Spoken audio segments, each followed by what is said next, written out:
Welcome to the How to Write a Book podcast, the show that helps you plan, write, and publish your book, even if you're a beginner or just feel like one. Now, for your host, she's written over a dozen books and helps others bring their books to life. Here she is, Massiel. Hey everyone, and welcome back to the How to Write a Book podcast. I'm your host, Massiel. I hope you're having a wonderful June day, and it's pretty warm over here. However, it's not as warm as it typically is, which is kind of weird. It's definitely odd.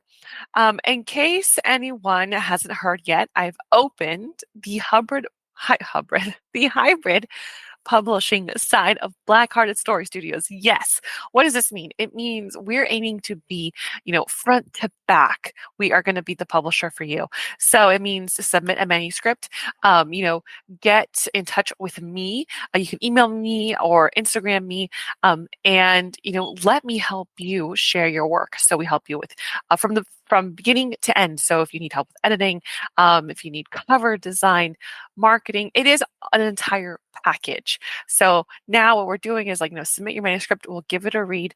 And then from there, we'll say, all right, let's go. We're going to help you go from, writing and editing all the way to publish and launch. And I'm really excited about this because this is how we get our stories out there. This is how we say, okay, your story, it's important and it needs to be shared. And this is how we're going to share it. So I'm really excited about that.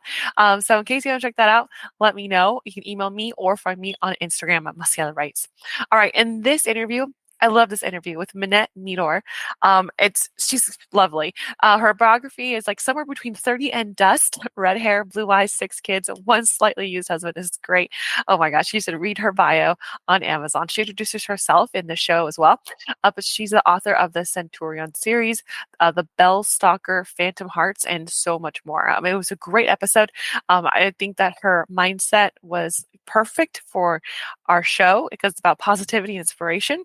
And I hope that you enjoy it too. So go ahead and dive on in. All right, everyone. Welcome back to the How to Write a Book podcast. Thank you so much for joining me, Minnette Meador. Oh my gosh. Hey, how are you? I'm good. How are you? I'm good. Thank you so much for joining us today. I'm really happy to have you. I'm happy to be here. And let me know. So I'm in LA. Where are you at? I'm actually in Lincoln City, Oregon. So I'm on the coast. Oh, beautiful. So it's the same time zone. Yeah, same time zone. Excellent. Okay, great. Well, everyone who's joining us here today, Minnette Meador is an author of epic fantasy, historical romance, paranormal, urban fantasy, sci-fi, YA, children's books. You have the Starsight series, the Centurion series, also A Ghost of a Chance. You have so many books. I love it. You also have a writing book. This is amazing. You are a prolific writer. So before I dive in. Well, let's say I've never met a genre I didn't like. So let's just put it that way. The epitome of a reader. I love it. That's so awesome. So before I dive in, Minnette, why don't you tell us about yourself? Introduce yourself. What are you all about? Okay. Oh, wow.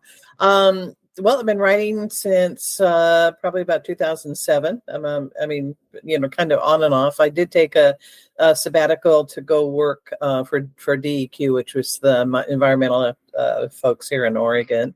So I just came back. I retired in 2019, and I just came back to write full time.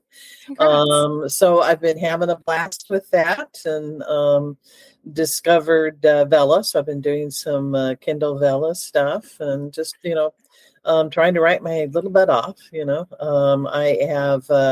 I have 6 kids. They're all grown and have kids of their own. I have 1 slightly used husband, as I say in my biography, and any number of pets from time to time. So basically that's me in a nutshell.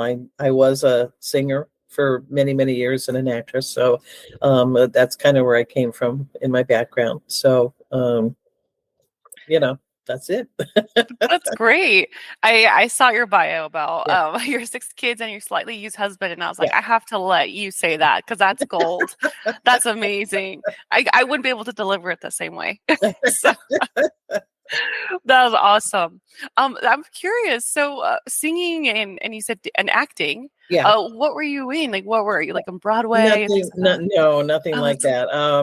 I was a professional nightclub singer when I was a kid, as a teenager, actually, Wow. in Portland. And I sang for about 4 years. Uh, and then I was in community theater for many, many years. And then I joined a couple of troupes in a little place called Bandon, Oregon. And we did a lot of musicals, a lot of dramas. I mean, just a lot of theater. And then I sang in a big band for about 6 years. Oh, So, wow. yeah, so That's yeah, a lot awesome. of fun. Yeah. Very cool. So you're very multi-talented. Well, I don't know about that. I'm, I'm very aggressive about getting what I want. I think is more what it is. So anyway, I love it. Yes, you got to be aggressive with creativity sometimes. that's Like it. it's coming That's it. out. That's Yeah. Well, so that's amazing. Thank you so much. So one of the things I first want to ask you it. is, I mean, so you started in 2007, right? Right. Yeah. I mean, I've written all my life, Yeah. but it like I really actually got the force of nature in 2007.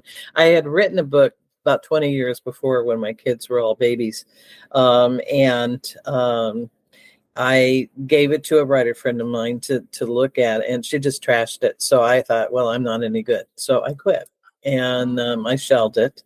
And then 20 years later, I'm around the campfire actually with my kids, so a couple of my kids, and we decided to do a creative challenge. And my whole family is creative. My husband's a sculptor. My one boy is an engineer. Another one's a artist. Another one, I mean, they all have these creative ventures. But we had a creative challenge to say, what are we each going to accomplish this year creatively? And so we went around and they all picked their own thing. And then my son said, well, Mom, what are you going to do? And I said, I don't know. He said, well, why don't you try to, finish your book, right? Or, get your book out there. And I went, okay. And so I went back and rewrote the whole thing and had it done by December. So I bet my target, and it got published by the first publisher I sent it to. So, and then just took off from there. And then I had 8 or 7 more books after that published. So it was, all I'm going to say is never give up, never say yeah. die, so That's amazing. That is so cool. thanks. Oh my gosh. Yeah. I mean, your family's great. I mean, first of all, I mean, just power to you for empowering a creative family. Cause I feel like that's not something that we do like culturally anymore, No, we don't. especially right. Especially like in America, I feel like I once knew this engineer who like he was the kind of like the black sheep in his family because he Mhm. studied engineering. Everyone else was a creative. And I Right. thought that was Yeah. odd too. But it's so, I know everybody else though, it's like you're either an engineer or a doctor or you're Right. this or you're that. Well, my parents were very creative themselves, and they really encouraged us. I mean, I started singing when I was 13 professionally, and my folks were very supportive of that. I started doing theater around the same time. So it's it has to do with nurturing, and that's what I did with all of my kids is, you pursue, what it is that makes you happy. And I'm hoping they're happy, knock on wood, I'm hoping they're happy. Oh my gosh. Minette, you almost brought me to tears, literally. Oh, Because I'm sorry. Oh, no, tears. it's beautiful. Oh, As some people know on this podcast, the reason I have this podcast is because when I was a kid, I'm sorry, you got something, the coffee got stuck. Excuse me. So the reason I had this podcast was because when I was a kid, I was creative. But then I was told that, oh yeah. you don't do that, right? Yeah, you can't make a living being creative. No, I got that some of that too. So, Yeah. They crush your dreams. yeah, it's like, well, you got to make a living, Right. so That's yeah, exactly what and I it's was told. hard. I mean, it's hard to make a living as a creator. I mean, sadly, we're not in Renaissance Italy, but Right. I wish we were. But Patrons love and it. all and everybody has another job, right? I mean, we all work like the real job, Yeah. to get, so we can do our creative pursuits. It just takes Exactly. double work is all. Yeah, yeah, and I think it's about finding, or at least just allowing yourself, right? Because some people Mhm. they say, well, if I'm not gonna make any money out of this, then I might as well not do it. But you're robbing yourself of so much, Oh yeah, just no, I agree. yeah, I agree. What do you think about, like, did that ever come up with your kids or with yourself, like that war of like, well, I shouldn't pursue it because I'm not going to make any money out of it, and how did you deal with that, or did you have Well, that come up? I was kind of determined. Nice, I love that. My family will attest to that. I mean, I disappeared in my computer for like 3 years. So, Good.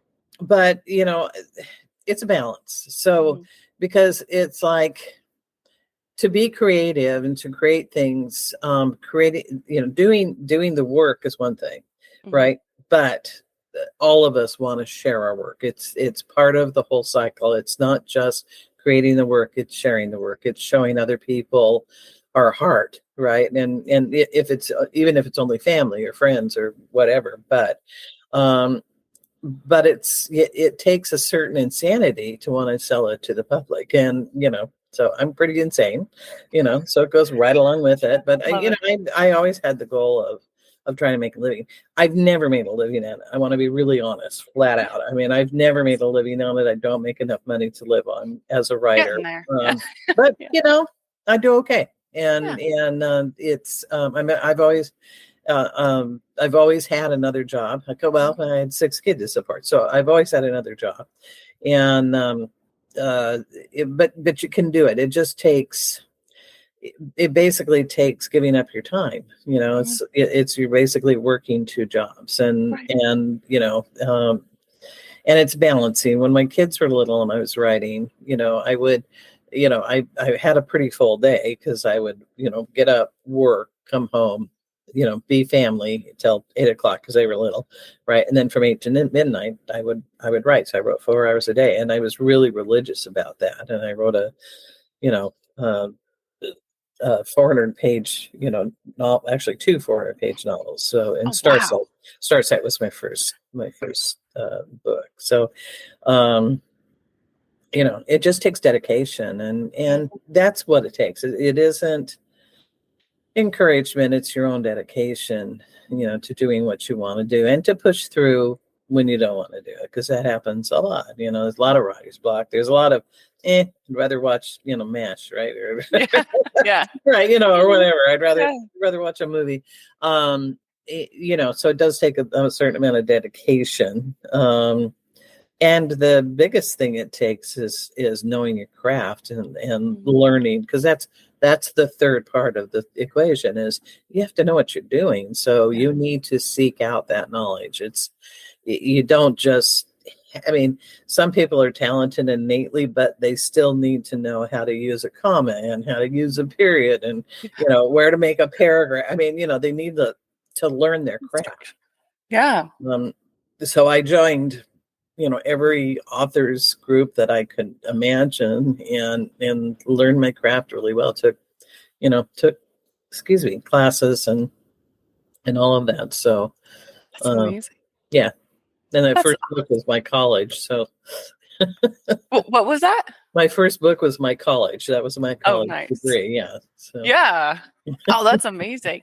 And I think it's like you said, like, some of us, we can't be like that full time, but it's the dedication. In order to get to that full time, you have to dedicate yourself, right? Yeah. And eventually going to get there. But without even just saying, hey, I want to do this, or I'm committing to this, then that's what's going to take to get you there, right? If you want to make a living out, if you want to make it a career, if you want to, but I don't want to discourage the many, many people who write beautifully just for themselves. Yeah. I do too. I write poetry, but I never publish it, because that's like my private stuff. So, so it's, what I mean? It's one of those deals where you go, well, it's totally okay to not have to write to sell it, but just to write for yourself too. Yeah, exactly. Because that goes back to art, right? Like expressing yourself, And I think we've lost that a lot, just in art and in itself. So it's so important. Exactly what you said. I 100% agree. Mm-hmm. Sometimes, just going back to the love of that art. Yeah. I'm doing for myself. And it does take love. That takes love for all of this. It's like it, and self-punishment. Pretty much that was what it takes, Both. So I would love to go back to your first book. Okay, so you were with your family at the campfire. Yep. And then you had until December to write. So what was that process like for you? It was your first tackle at the novel? Well, How that? I had already written it, the first Okay. draft, because that's what I'd written when my kids were little, and actually, I had started this book when I was in grade school. Believe it or not, I had like the thought for the bad guy, right? Like in grade school, and I had written, I think maybe 3 pages, sort of from this story, and then I shelved it, of course, because life came in, and I was busy. But then I had, when my kids were little, I was a single mom for a bunch of time, for a long time, and when my kids are little, that's what I did. I just decided to write this book, and I did. I wrote, the entire novel. So when I came back after the campfire, I basically, it's an epic fantasy. It had a bearded gentleman. It had anyway, it had kind of stereotype characters for an epic fantasy. Mm-hmm. And I decided that wasn't me. I mean, I try to write books that are different, and I continue to do that. I don't write about vampires and urban fantasy. I write about 2,000-year-old insane elves, right? Yeah. I mean, I try to be different. I love that. Just I'm trying to do something new, and it's hard in writing because it's all been done. Yeah. But I changed my protagonist into a woman, a 50-year-old woman wizard. They're called Starguiders in the book, and it completely changed the theme, the way the book. It completely changed it. It changed the feel of it. It changed the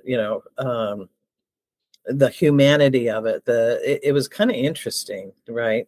Because I had always been accused of writing about too many male characters, right? Then not including women in my writing. And I went, okay, fine, let's do this. Completely changed it, and it just I became obsessed. It was the one time my muse was not drunk, and really kicked me in the ear and said, write, and I wrote. I mean, I basically disappeared for 3 months and completely rewrote the whole book. And I'm very proud of it. I mean, it had, when it went through editing, and just a lot of changes. It was my first book, and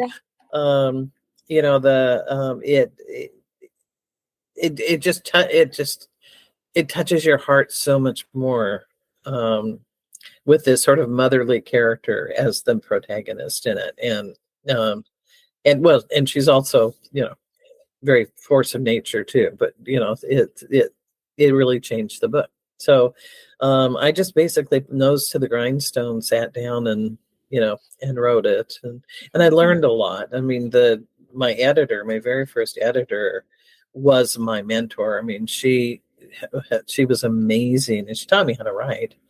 In fact, I'll put a plug in. Everybody needs an editor. I don't care what you're doing. I don't care if you're an amateur, professional, whatever. You have to have an editor, that will smack you around, that will, beat you and say, no, you can't do this, or you have to take 10,000 words out of this novel, which is what I was told. Right. So I love that.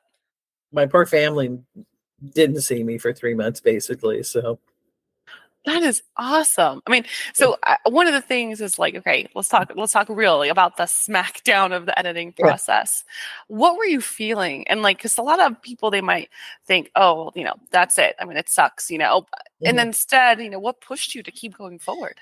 Well, you have to have a thick skin. I mean, you really have to have a thick skin. The reason is because your editor is part of your writing team, and without her, or him, your book is going to be half done, because the editor has an outside perspective. Now I'm talking professional writing mostly, right? But there's a skill to being a really good editor, and part of it is having compassion and understanding the writing process, and she totally had that. And I had it too. So I tried to emulate that in my own editing.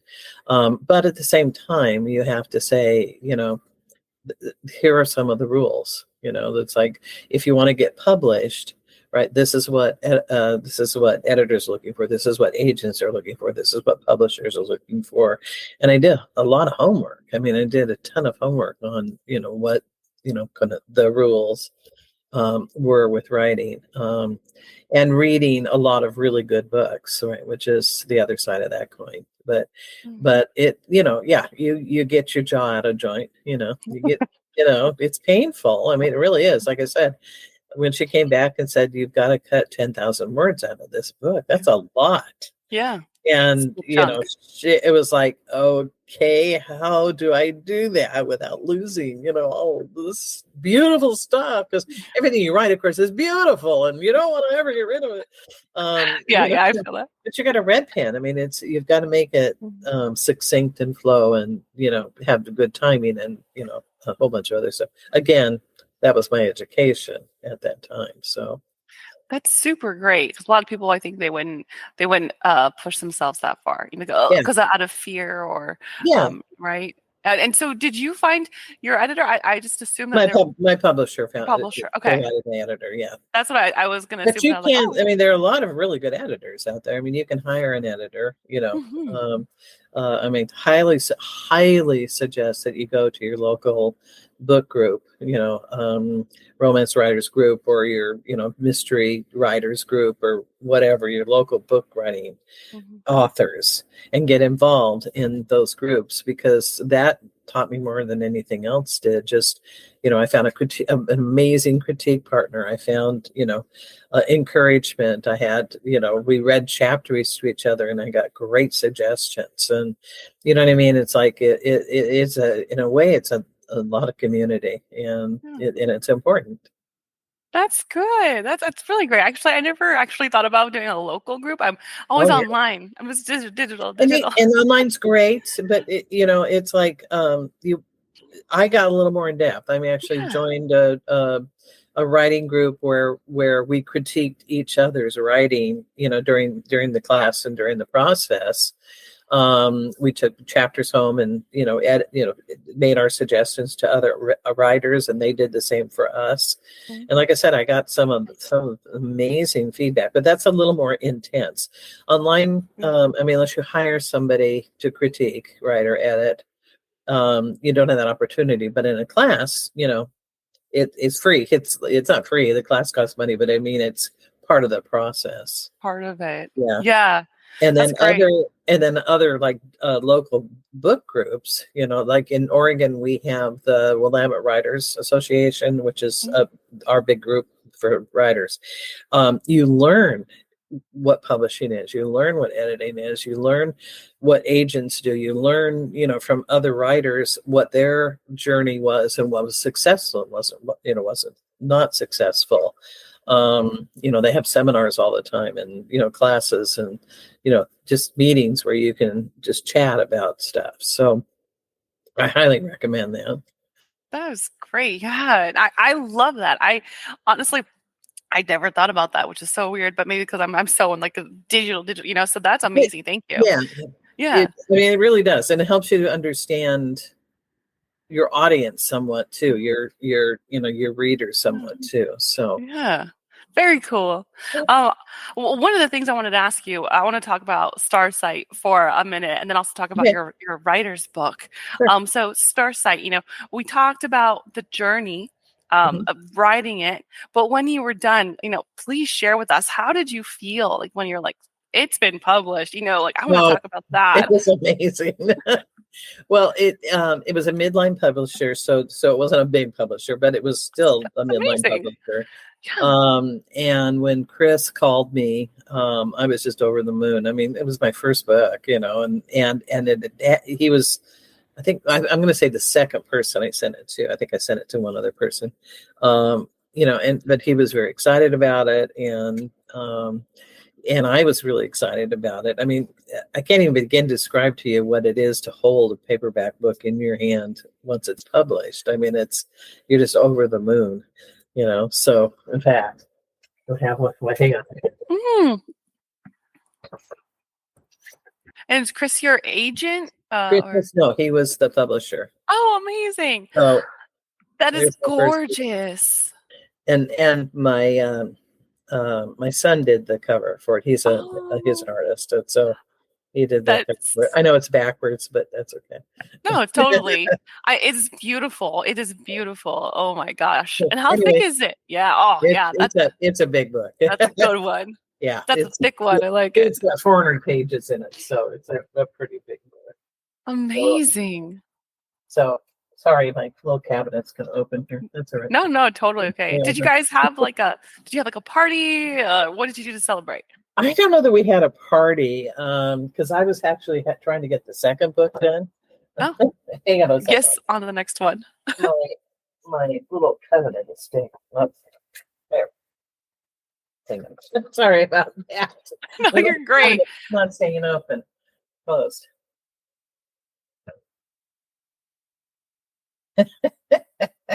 That's a very cool cabinet, actually. I think it's very neat. It's very like it's an old one. It was one. Yeah. It looks like mother-in-law. Vintage. Oh, that's amazing. That's beautiful. Secretary. But anyway, it was I'm hoping you can edit that. Sorry about that. No, it's great. I loved it. There it goes again. There it goes again.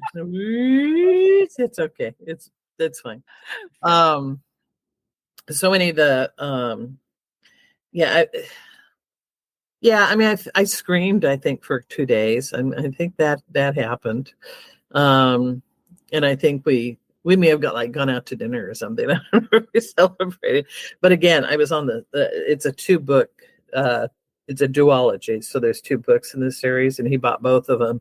So I was kind of busy doing the second one. So I think we celebrated more later. That's amazing. I love and then you that. just get so busy. It's like because I had. Keep writing. Those 2, I had 6 more books get published. Your cat's inside. Yeah. Oh, yes, my cat is always inside. Okay. Oh, did he get up on the cabinet? Yeah, he was in there. There he is. He's inside he's a nice black cat. We have a black cat too. Oh, there he is. Yeah.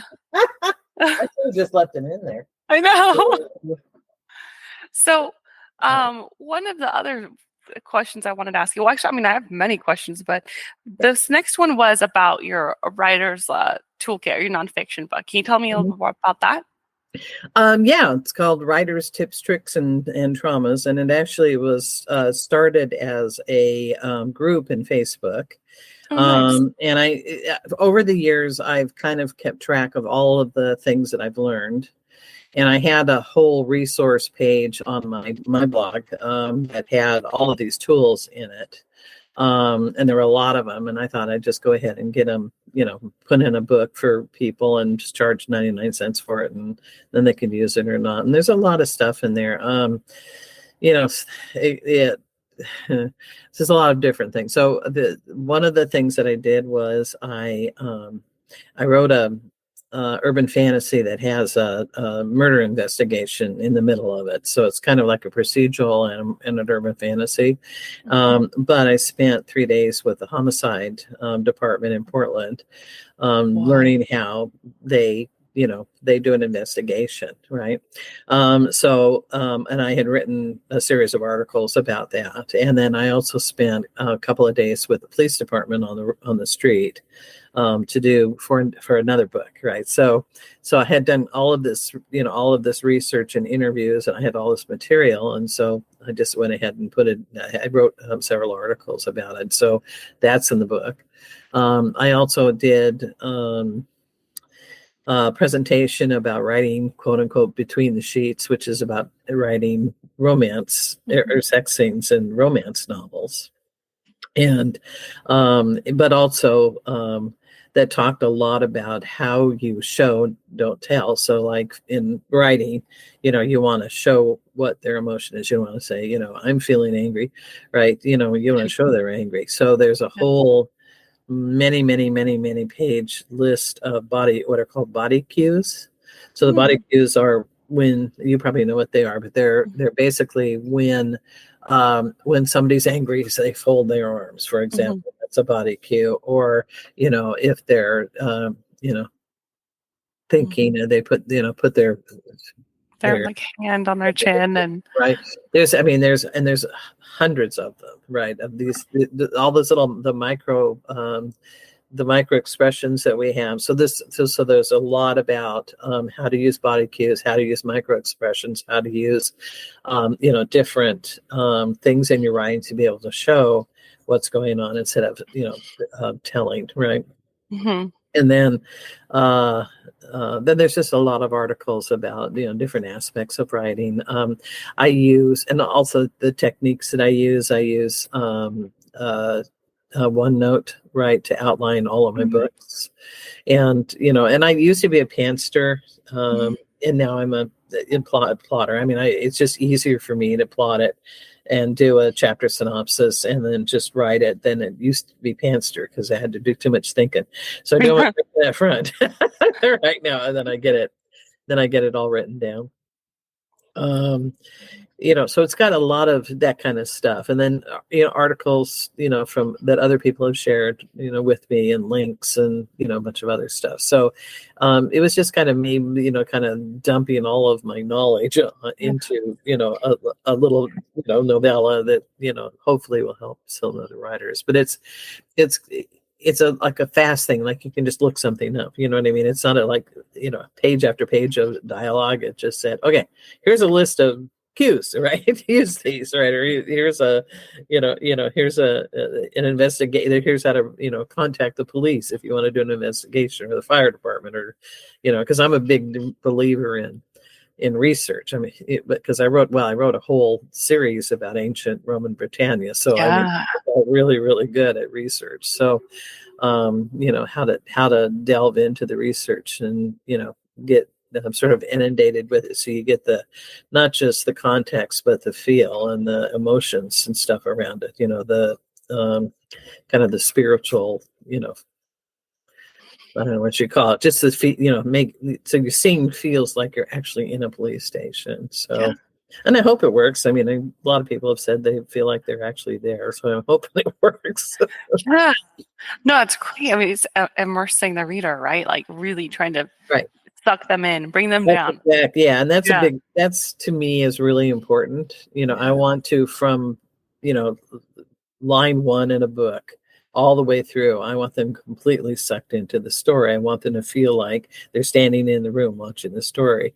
And so that book is kind of like the tricks that I use to do that, right? Yeah. So, yeah, that's amazing. No, that's great, because that's what you want. Like you need to grab that reader. You need to bring them down with you. So that's amazing. Right. Thank you. Like for sure. I mean, there's so much that actually, I want to touch on in the future, I think too, but like how to research, how to plan a series, the pantsing versus plotting. I mean, all of these are just, I think they're topics that not only fascinate me, but they fascinate people in the audience, because sometimes they're always struggling with like, how do I do this? Or what about if I get stuck on this? So those would be things that I would love to talk to you about in the future too. That was amazing. Okay. I know that we are getting closer to our time here, actually. Okay. So I want to, of course, where can people find you, and what would you recommend that they read first too? Okay. So, I mean, they can find me anywhere on the internet. Just put my name in, Minnette Meador, just 2 N's, 2 E's, 2 T's. If you just put because I've got Facebook, I've got LinkedIn, I'm on all social, not all social media, but I'm on a lot of social media. Love that. I have a blog. I think it's Minnette Meador's books, blogger, whatever it is. Sorry, I don't have a list in front of me. I just send a list usually. But I'm on Facebook a lot. So I use Facebook quite a bit for my main social media. And I'm in a lot of groups on there too. So they're welcome to just put my name in the search engine, and a lot of stuff will come up. So that's how to get a hold of me. And then what was the other question? If you could pick any one of your books, first. Yeah. I mean, it kind of depends on what you like, and that's what I always tell everybody, because I write in multiple genres. If you like fantasy, non-romance fantasy, then Starsight is a great place to start. And it's also YA rated, so it's good for pretty much everybody. And it's a lot of fun, and it's a very different kind of fantasy. And then if you like romance, I would say the Centurion series is a great way, great place to start. And Centurion it's probably my most popular book, so a lot of people read that. If you like urban fantasy, Bellstalker, is pretty good. And then I have a paranormal series about ghosts. So, and the first one is A Ghost of a Chance. So, yeah. I never know. Everybody asks me that. I say, I don't know. It depends on what you like. I love it, because sometimes readers were like, yeah, I like this, I like that, I like this, I like this. So you're like, okay. Take the and buffet. Most readers do. I mean, they like multiple genres. I'm actually a sci-fi fan. I'm a huge sci-fi fan, Nice. So I read a lot of sci-fi. And in fact, I've got a book. I've got a sci-fi book I'm writing next. So, nice. Yeah. But like I said, never met a genre I didn't love. So love that. Yeah, I mean, like for sure. I mean, I'm a romance fan. So the Centurion, I saw the covers and I was like, that's up my alley. But it's also definitely a romance. So yeah, saw the cover. I was like, it's also very. Keep in mind that Centurion is also very. Not in your face, but very real. So we're talking about a period 60 AD Roman Britannia. It was a rough time, so it's not sweet and lovely. Oh, okay, but it's very exciting. It's I mean, what's not to love about a gorgeous centurion Roman soldier? Yeah, exactly. And then I saw the bio or the blurb for the Bellstalker, and I was like, that's super interesting. That sounds so cool. I'm like, one's actually that took a lot of work. I had to do a lot of research for that book. So there was some fun stuff in that one, and because there's a homicide investigation right smack dab in the middle of it. So it's and it's and the antagonist is really interesting. So I think everybody would really like that. That one's also a real popular book. So I'm gonna check that out. That's cool. Well, thank you so much, Minnette. Absolutely. Thank you for everything here. Everyone will put your links in the bio. You have a gorgeous link tree. We'll make sure to add that. And I'm looking forward to having you on in the future. So thank you from the How to Write a Book podcast. I'll wrap this out here and I'll meet you in just like a minute after this. Okay, sounds good. Cool. All right. Thank you so much. All right. Bye-bye. Bye-bye. Hey there, writer. Thank you for listening to the How to Write a Book podcast with your host, Massiel Valenzuela. If you like the show, we'd be happy if you left a review. For more information on writing and the writer's life, go to www.themassiel.com. That's www.themassiel.com. We'll see you on the other side.